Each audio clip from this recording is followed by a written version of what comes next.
This is our Google site because we're very sophisticated here. Don't judge, Lauren. All right. No judgment. Don't judge.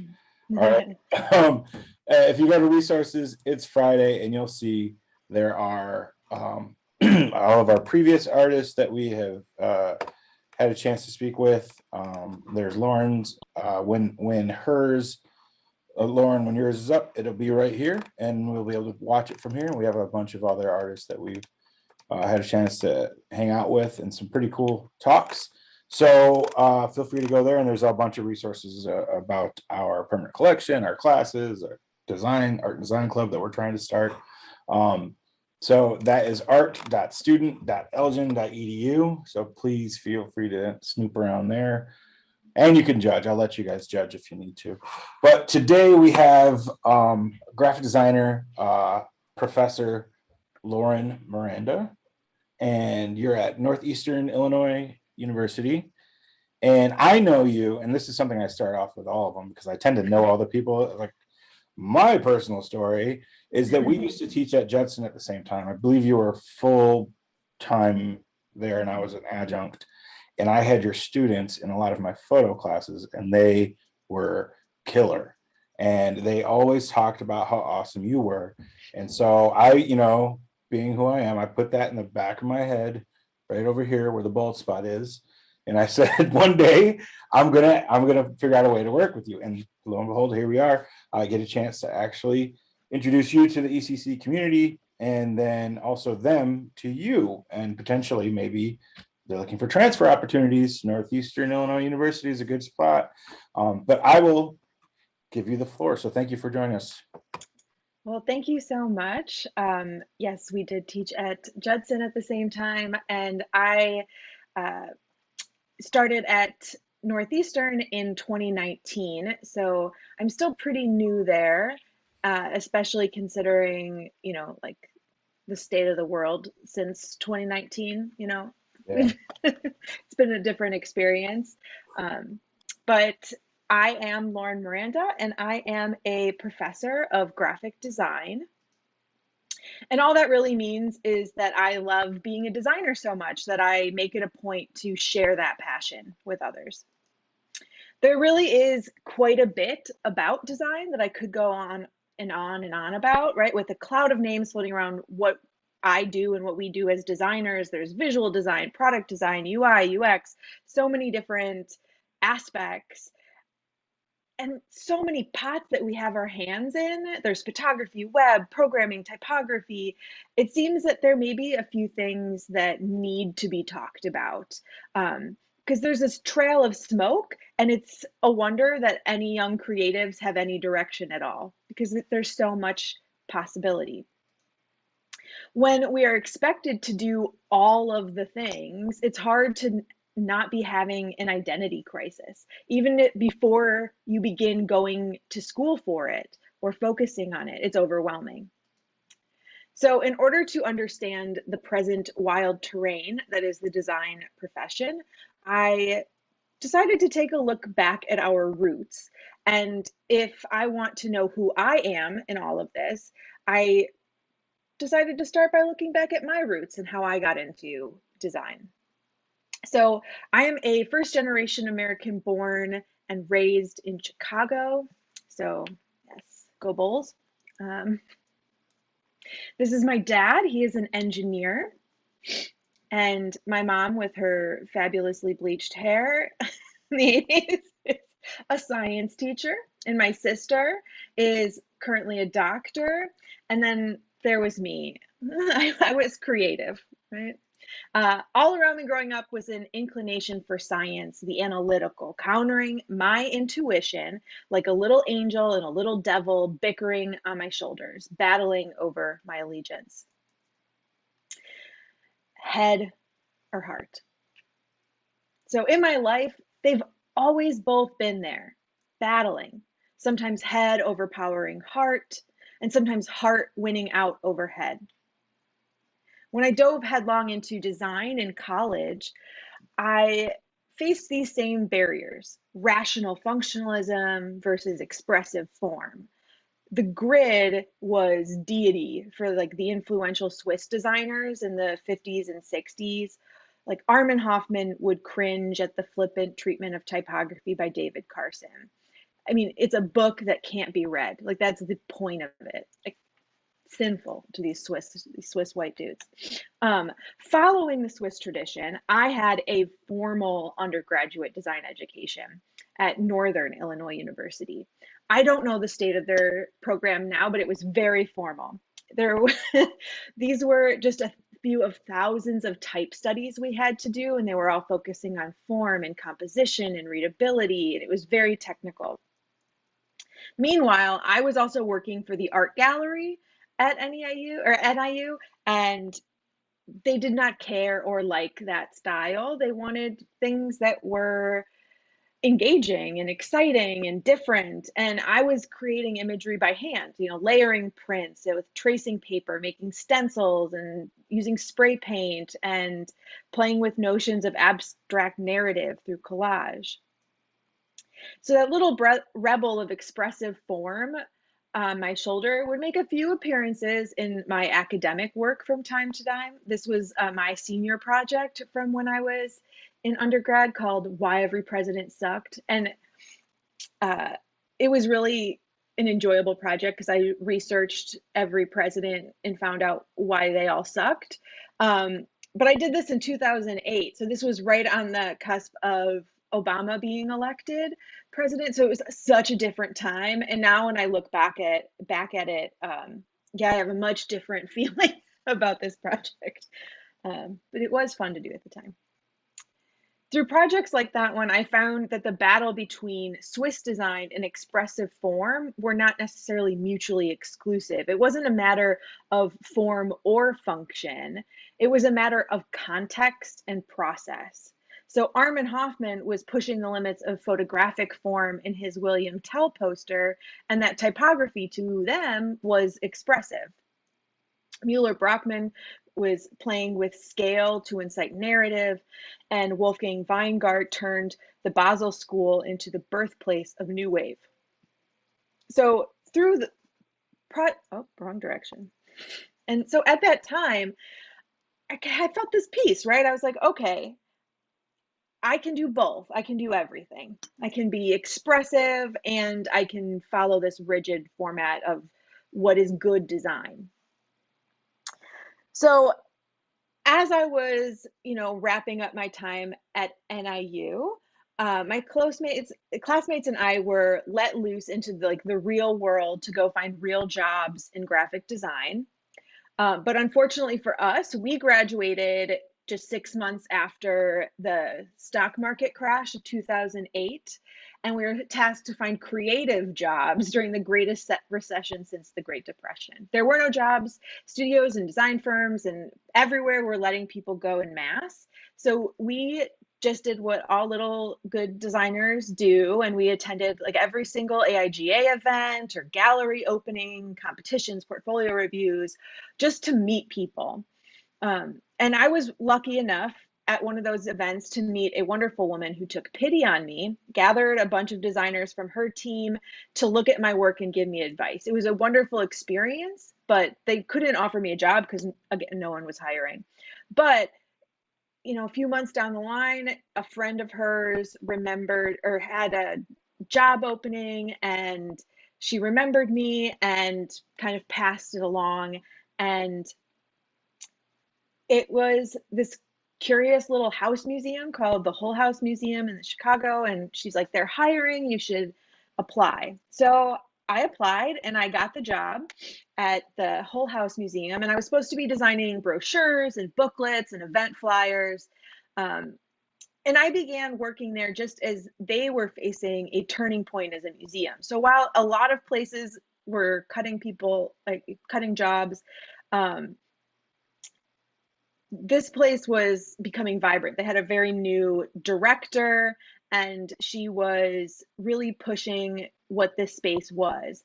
And the problem that they were facing is that hardly anyone in Chicago knew very much about Jane Addams or the revolutionary work of her and the other social reformers at Hull House. She was this really cool lady stuck in a faded black and white photo in an old house. And so I was tasked to kind of design things to make it more enticing. So I started by designing a brochure, and this was, just for visitors to take and to, experience what was in the space. So we kind of used brighter colors, some overlays, tried to make it a little bit more fun.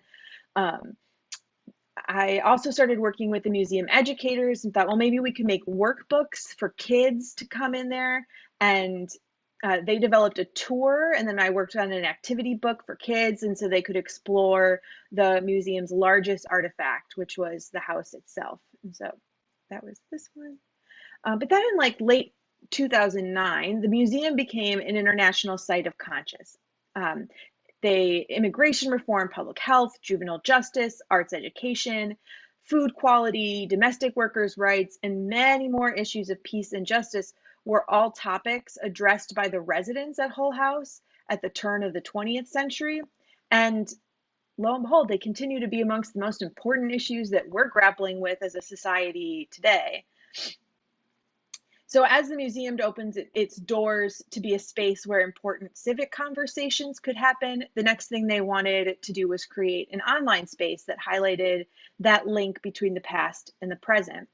And just remind you, this is 2009. So this is like before it was expected that everybody has a website. So I was, soon I was being referred to around the office as the graphic and web designer, but like I was hired to make flyers. So I did not know how to make websites. And I would go home after work and like watch really rudimentary YouTube tutorials and taught myself how to code because I was just lucky to have a job. So I was like, I need to learn this. And so I built this website and I was so proud of it. I'm still kind of proud of it. Like that is all HTML and CSS and from YouTube. All right. Soon after the website rolled out, the museum started to get a little bit more press and more attention, and they were awarded a $2 million matching grant from the National Endowment for the Humanities to redo the entire permanent collection. And then all of a sudden, I was being referred to around the office as the web and exhibition designer. And like, I was like, oh no, I have no idea how to design exhibits because I like designing for physical spaces is different than 2D or like web work. So I was like, okay, I just got to do some research. So I would go to all the museums in Chicago. Luckily, there's a ton here, so you can get a lot of experience pretty quickly. I was reading books by Tufte and contacting other exhibit designers and asking for advice. And started becoming friends with historians and curators and educators so that we can really put the museum's permanent core exhibition together in a way that was intelligent and smart and really responding to both the idea of the past and the present, right? And this exhibit is actually still in use today. So you can go to the Hull House Museum and see this exhibit. So Hull House was first and foremost a venue for connecting the voices of the past to the hearts of its patrons. And it was done through a combination of experiential design, cross-disciplinary collaborations, and community curated content. So each year following the opening of the core exhibition, the museum chose a topic of both historic Hull House and contemporary significance to feature in an exhibit series called Unfinished Business. So collaborating with artists, policymakers, and historians, the exhibits feature action-based teaching moments. So this one was for arts education. Visitors were encouraged to participate in collaborative art pieces, such as this community loom, or follow along to dance steps by Mary Wood Hinman, an immigrant at Hull House in the early 1900s. Following the exhibit on arts education, the museum rolled out an exhibit on domestic workers past and present in Unfinished Business 21st Century Home Economics. The exhibit told the untold story of the first generation of home economists who were equal rights advocates, chemists, and public health advocates, labor reformers, and innovators who sought to redefine domesticity. Filled with participatory experiences and hands-on activities, the exhibit described the home economists' visionary work to create a world with healthy food for all, fair labor practices for domestic work, ethical consumerism, and community child care solutions. Visitors were led by a projection of artist Frau Fiber on a chalkboard to use a 1920s sewing machine to make grocery bags out of old t-shirts. So this experiential learning moments. They were encouraged to learn about major policies in childcare by sitting at a little table on little chairs to play with children's blocks that were donned with historic imagery and content, which was surprisingly harder to make than I thought because I was working with this printer and we go back and forth about materials. It was a fabricator and they're like, well, we could put this glaze on it to make it really strong, but it's it's not toxic. And I'm like, you can't make children's blocks that are toxic. So yeah, that was challenging. So these types of exhibits encourage dialogue. They ask visitors to question present systems, and then they foster radical creativity. In 2011, I worked with a professor of urban studies at UIC to do some design work for their research project on gangs in Chicago from the 20s through the present. We were in contact with the elders of the gang of a gang from the North Lawndale neighborhood known as the Conservative Vice Lords. These now older men wanted to tell their history from their perspective with the wisdom they've gained since drug charges, murder investigations, and prison sentences, and reach out to the new generation of Vice Lords. Through an exhibit of their own history, they wanted to open up the conversation about gangs to include ways of reclaiming the past, reclaiming their stories, and turning gangs into positive agents for positive change in their communities. Visitors could listen to oral stories from various gang members, past and present, about their experiences and ideas for the future.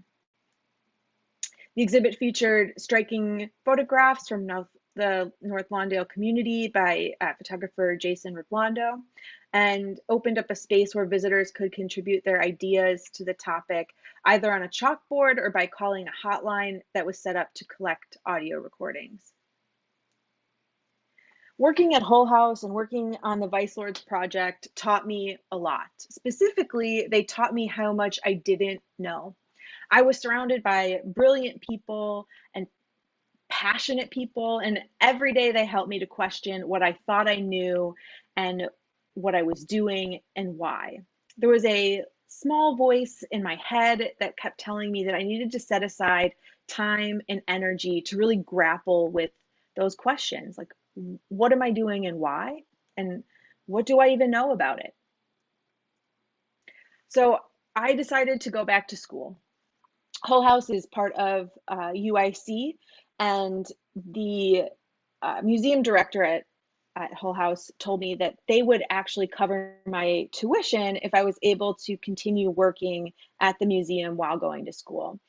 And so, all of these ideas and thoughts and life-changing revelations happened within 1 week of the grad school application deadline. So I don't think I slept that whole week, and it somehow came together and I was accepted into the program, with many thanks to people who wrote me letters of recommendation in less than a week. Just don't do that. That's not nice. But I'm very grateful. So I started at UIC in the fall of 2011, and this was my new home away from home. Grad school at UIC is based on a lot of exploration and experimentation. It was really this special time where I could try things I had never had the time or freedom to do for clients. It was perfect for my curious heart. I was able to question and I was encouraged. I have to say, though, not always nicely encouraged to seek answers wherever they lead. Grad school's hard, y'all. It's real hard. I developed, uh, I delved more into theory and like developed a point of view about design. Like, what is my perspective, of which continually changes. I'm continually grappling with what my point of view on design is. I learned processing, which is a coding language, and became interested in physical computing and interactive design. And most importantly, I was challenged to let my curiosity lead my explorations. So grad school taught me that good design for me starts with letting myself get personally involved. When I care about a topic, I pour way more of myself into it. And probably the largest part of grad school is the thesis, right? You have to write a thesis, and it consists of research and writing and usually some sort of application or project. And so I decided to get personal with my thesis.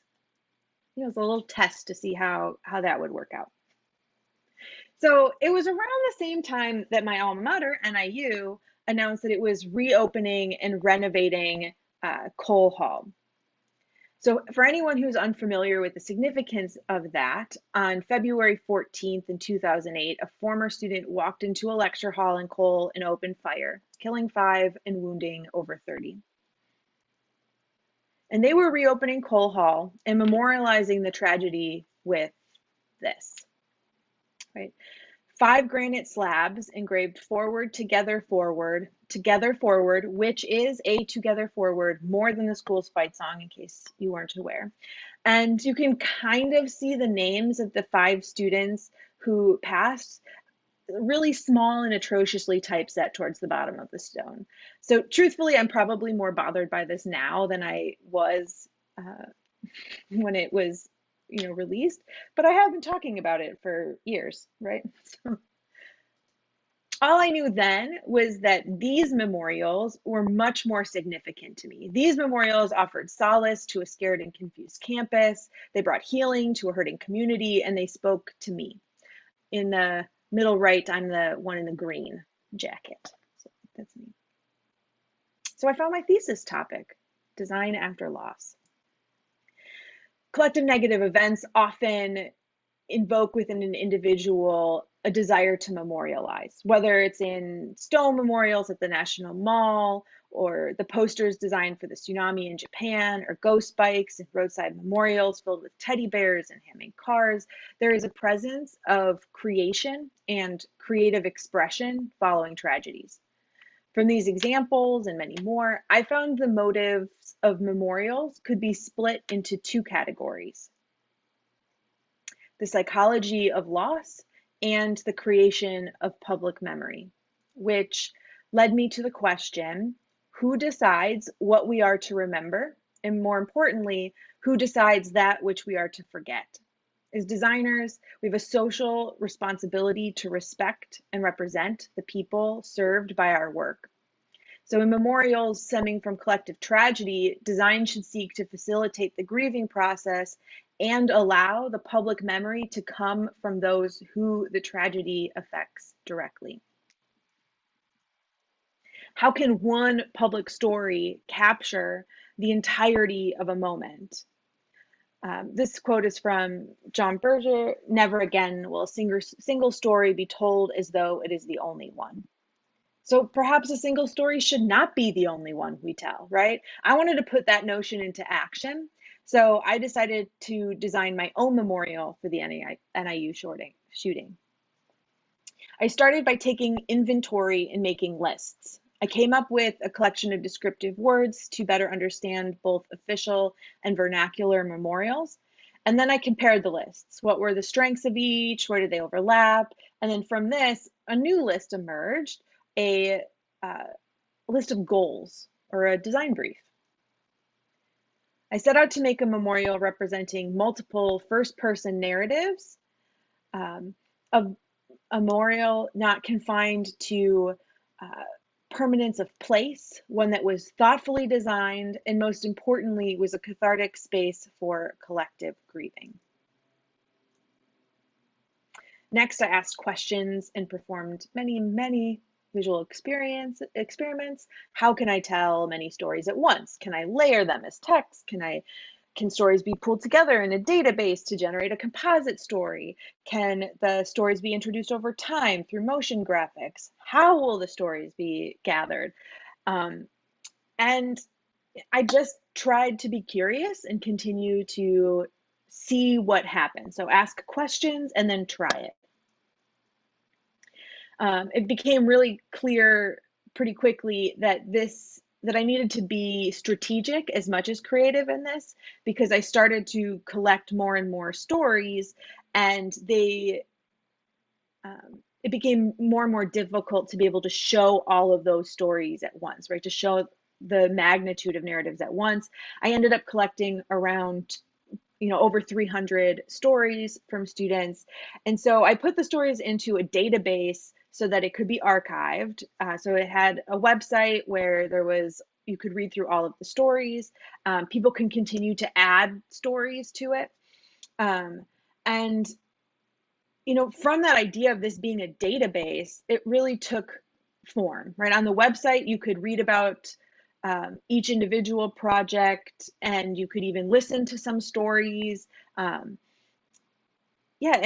the collection itself was quite moving to parse through, right? It was difficult, it was heavy, but it didn't meet the goals of my design brief that I set out originally, right? It needed physical form. There needed to be a space for people to gather together.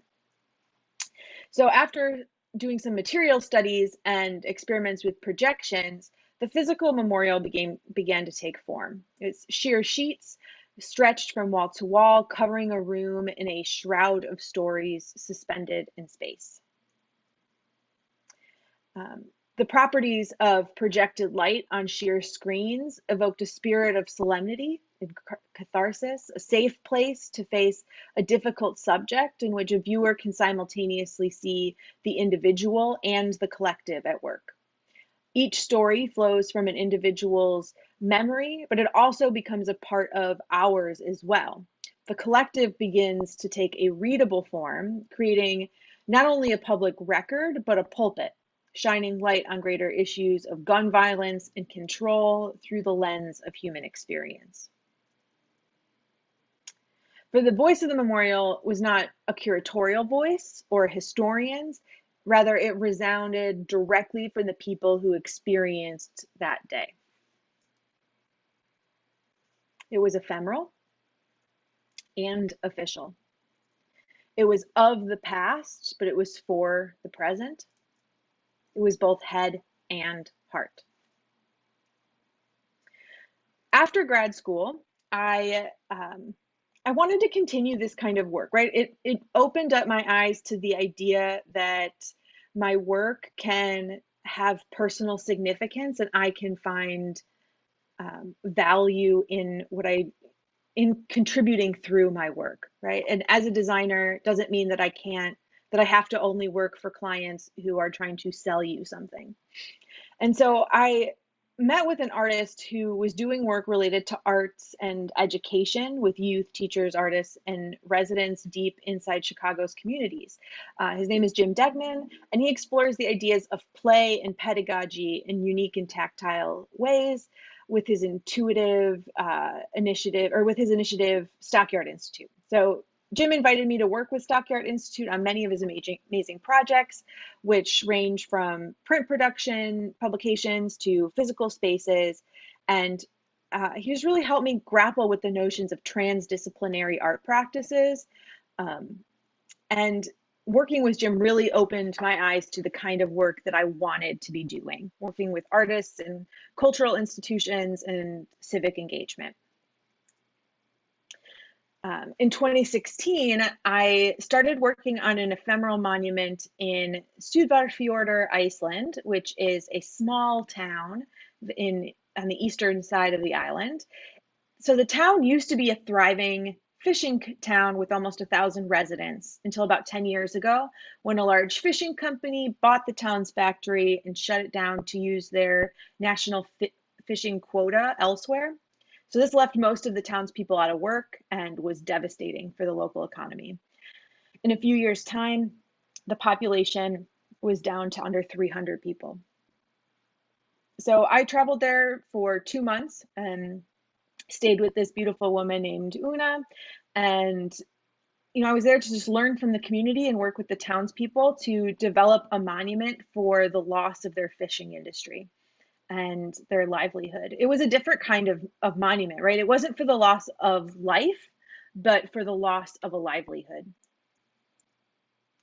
So I ate meals with my neighbors. They showed me how to fish in the fjord, and I documented everything.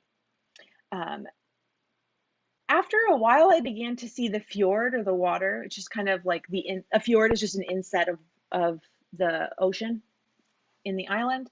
And I began to see it as another world, as like another character in the narrative.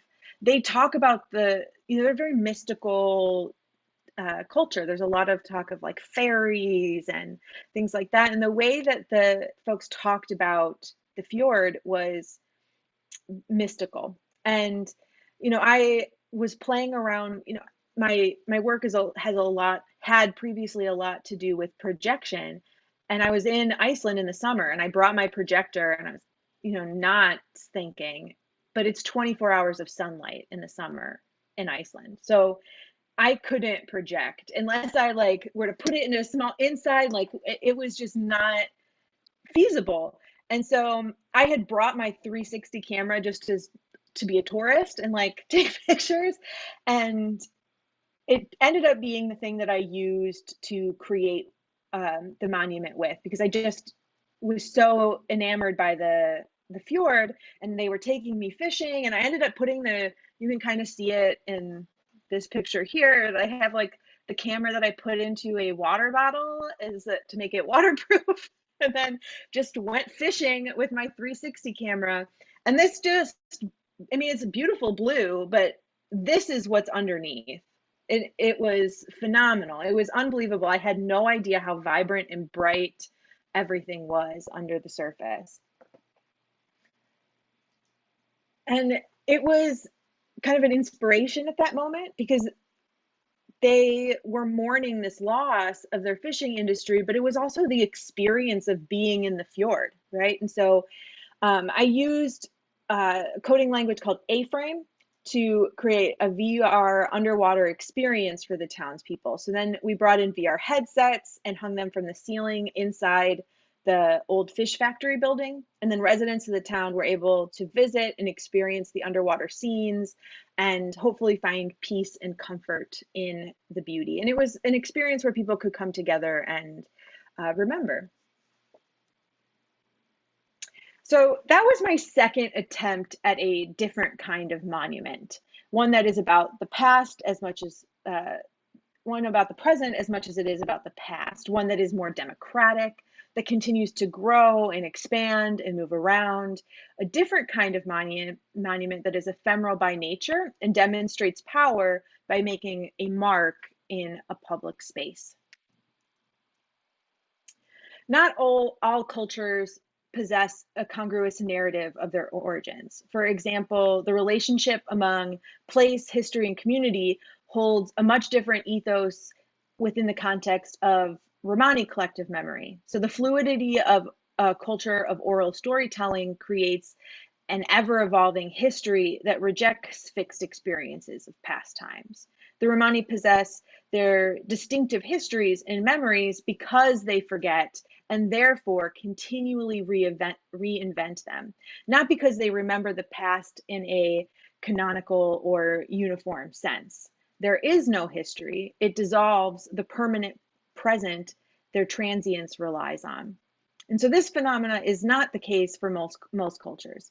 Individuals as well as publics derive their sense of identity by attempting to remember with continuity.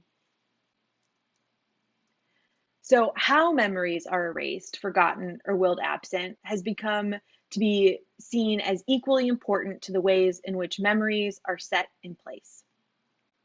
This is kind of a driving force for my work moving forward and thinking about monuments and the design of public memory.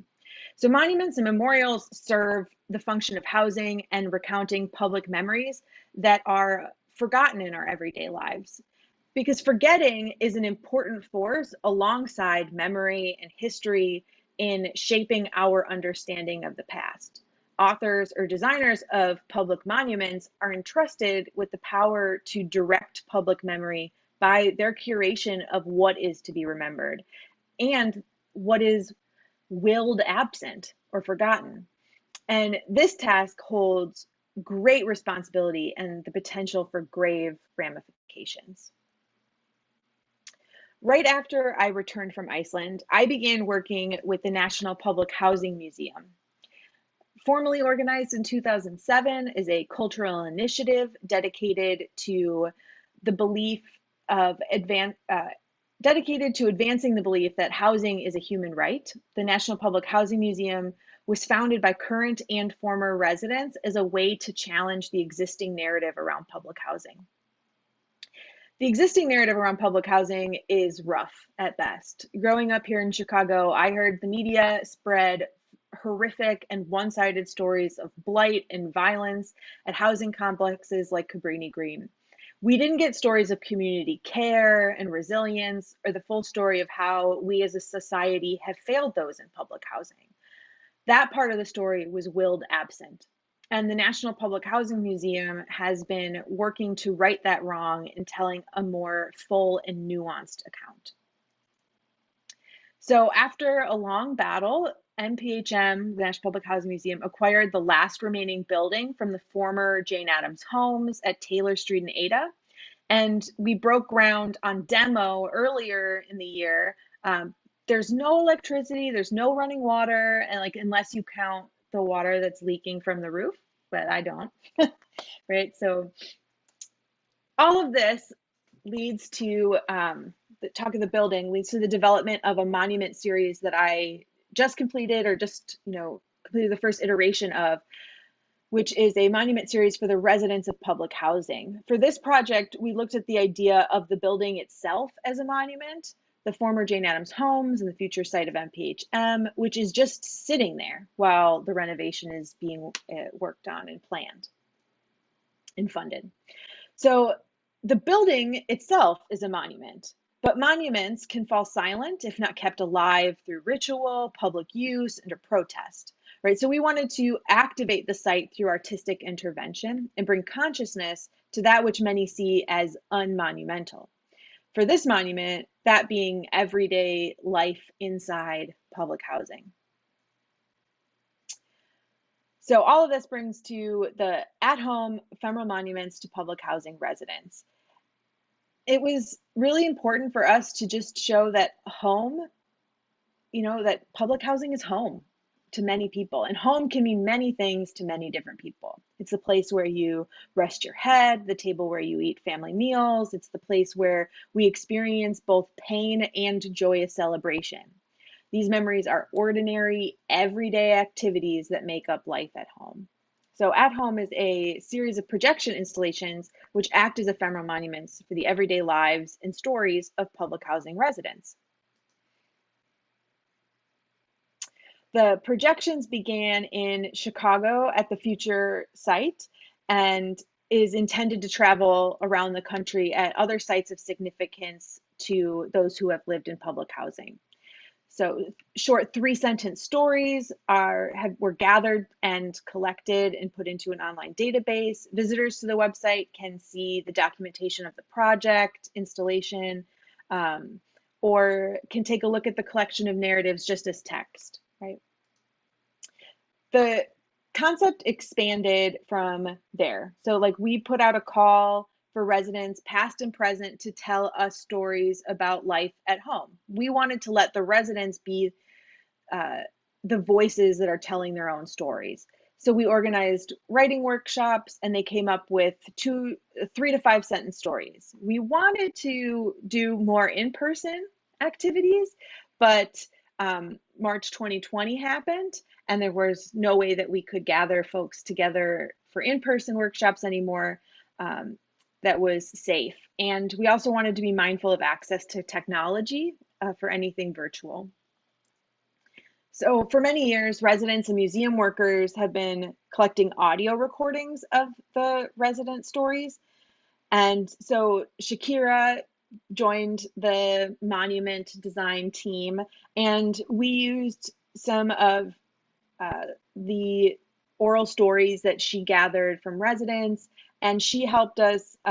Shakira is also a former resident of Henry Horner Homes here in Chicago, so she is a public housing resident herself. And she went through the museum's collection of oral stories and took inventory of, you know, narratives that related to life at home in Chicago public housing in particular. And then we had those stories transcribed so that we could animate the text for the installation. So over, the course of a few months, Andres and I, who is also part of Studio Brazen, we took scans of the wall, and we did projection tests and tried to understand the limitations of the space and the medium.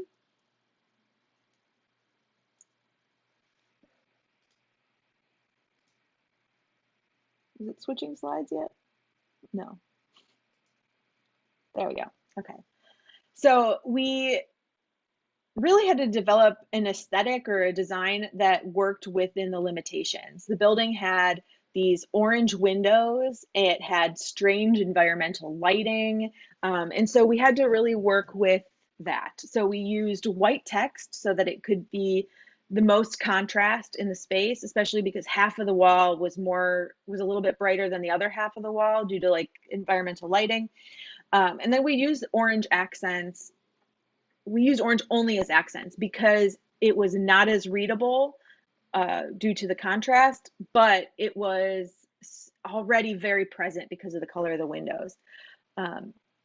We came up with a system of how the text would move. So we tried to pace it with speech patterns. And there were 4 folks who worked on the animations with me. So it was Andres Chavez, Alicia Barnaby, and Eric Cruz, and then myself. And then the branding for the project was worked on by myself and Rudar Manning. So we also animated the logo. I thought it was really cute. So the whole run is too long to play here, but maybe you can just kind of see a little bit of what it looked like. The full video is up on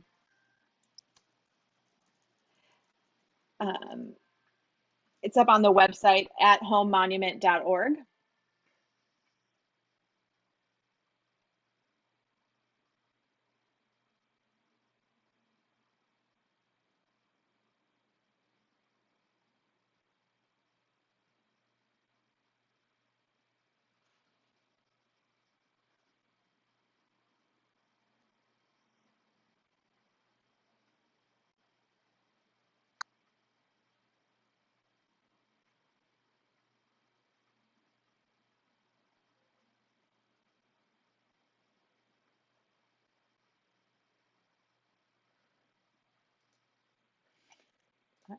So like I said, you can watch the full video up on the website at homemonument.org.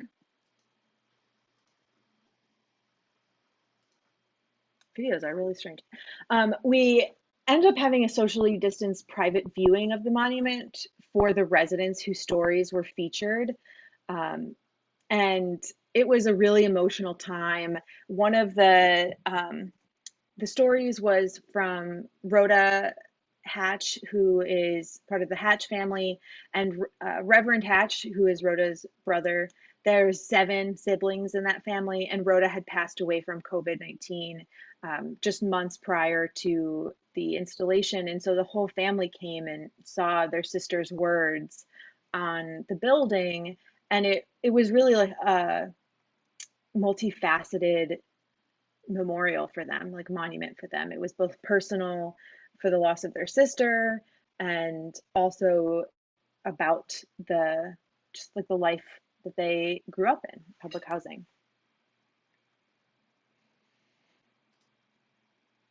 These stories were both ephemeral and official.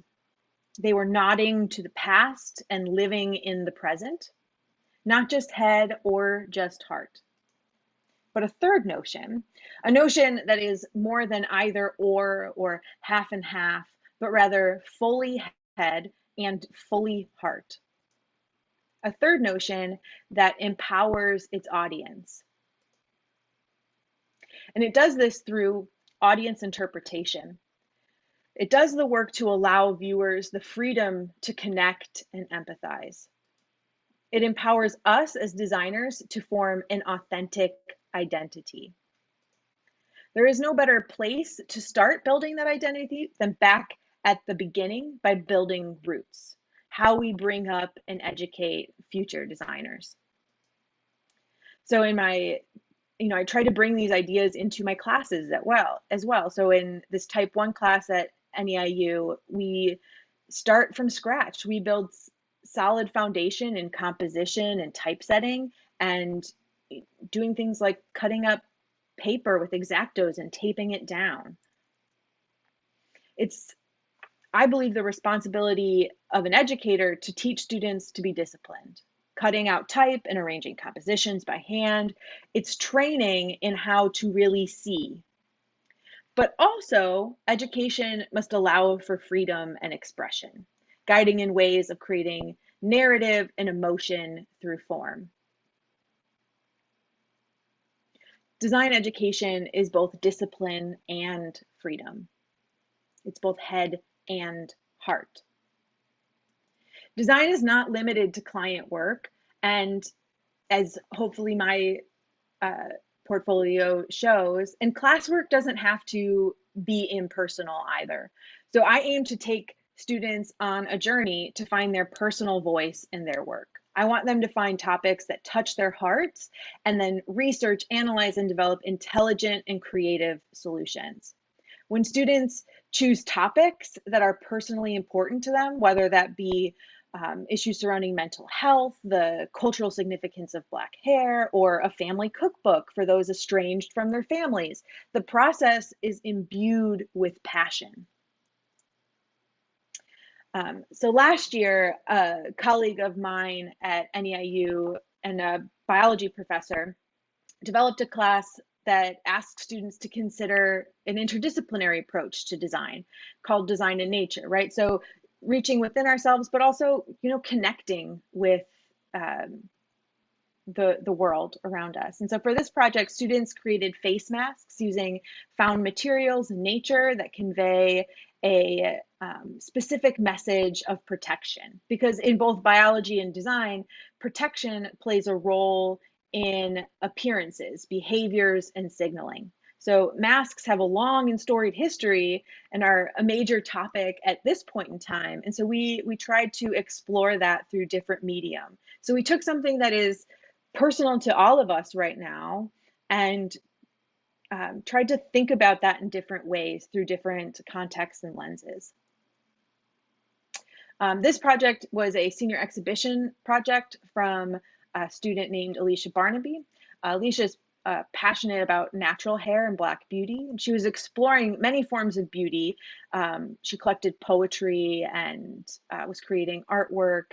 And she wanted to kind of discuss with other Black women about their hair, the good, the bad, and as she said, the processed. She then created imagery based on those writings that she collected from folks. The artwork used hair and hair products as a medium, and then she distorted them and altered the appearance digitally. She utilized glitch and digital processes as a metaphor for pressure in Black culture to alter and process natural hair to conform to a limited notion of beauty. And actually, her posters were featured in the Art of Blackness exhibition at Block 37, and she was just featured in another, these posters were featured in another exhibit that we did at NEIU. This is a project from Thomas. Tommy Fresh, as he calls himself.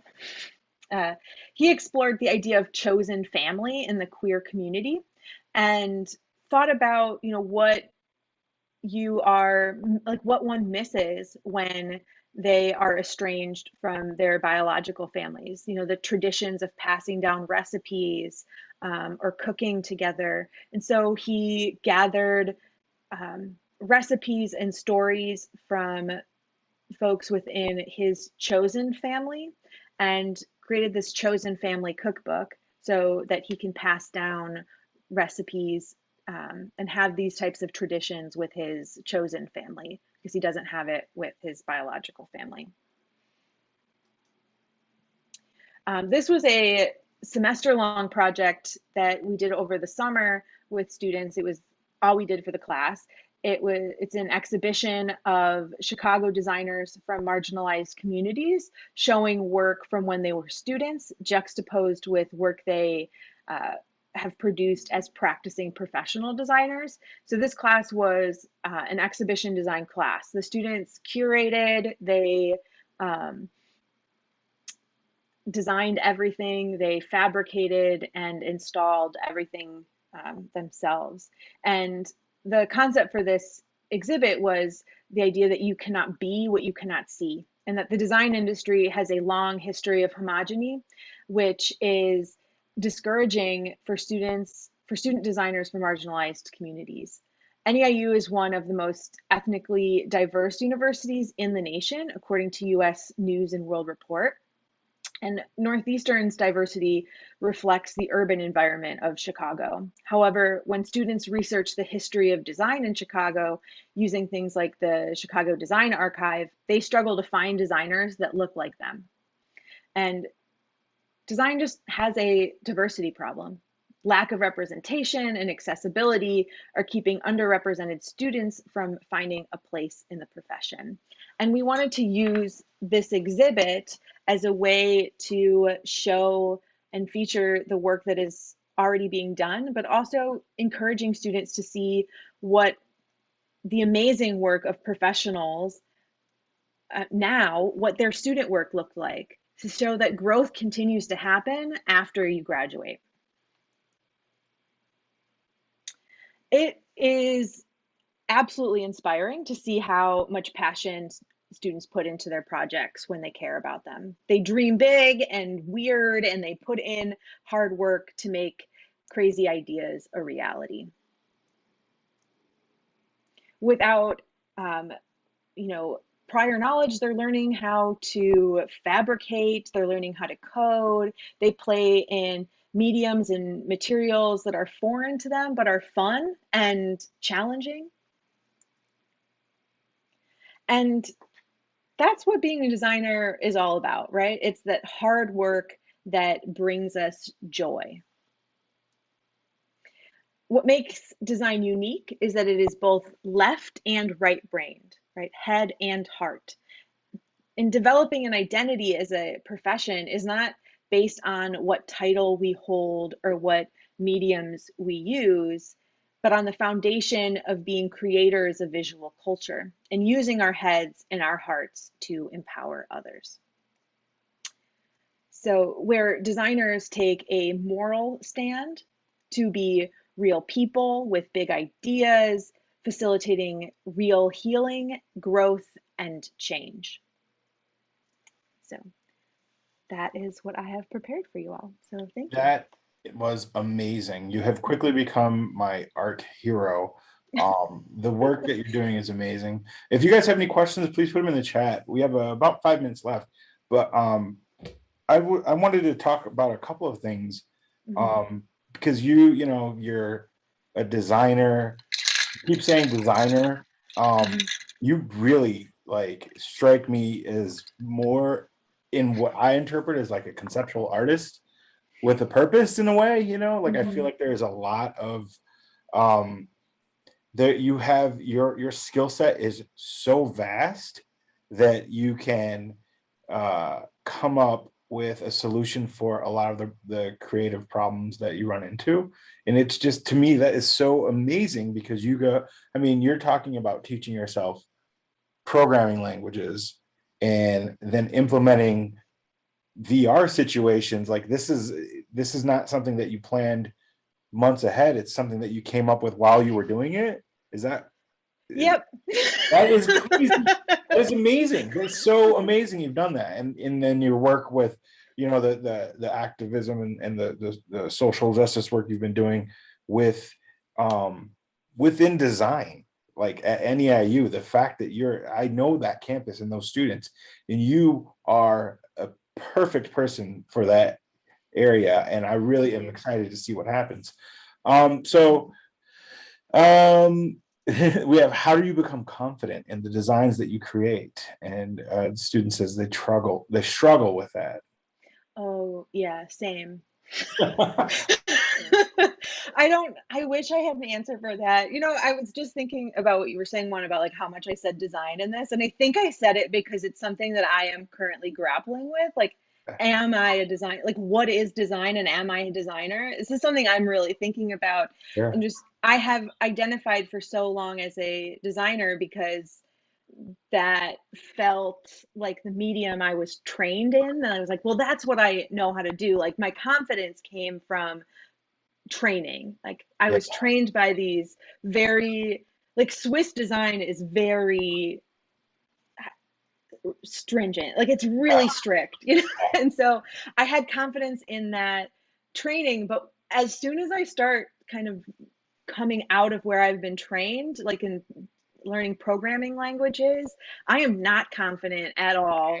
But I think that humility of like not knowing how to do something is where I started to develop that idea of, or to bring in compassion into my work and empathy, because it's rational and strategic, but also I don't know what I'm doing, so I have to be like, I have to, That's, be careful there, because you absolutely know what you're doing.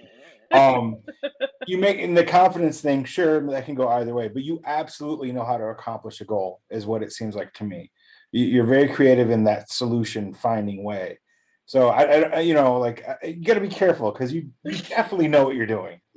Well, I don't know what I'm doing in the moment. It really is like, when you don't have the luxury of time or, resources, and like being a first generation, like a third culture kid where we didn't grow up with a lot and we had to kind of just make it work. Mhm.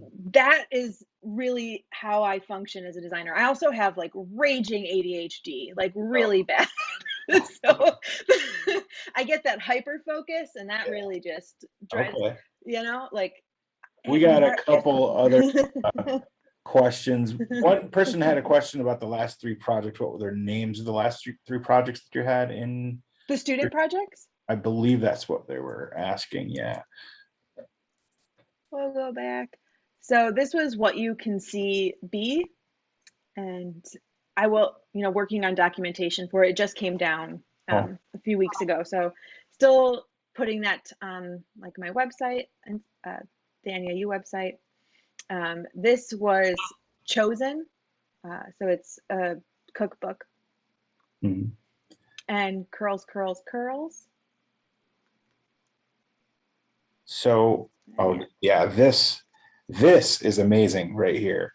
This is a class that you guys offered. Mm-hmm. That Mm-hmm. is such a great concept on many different levels.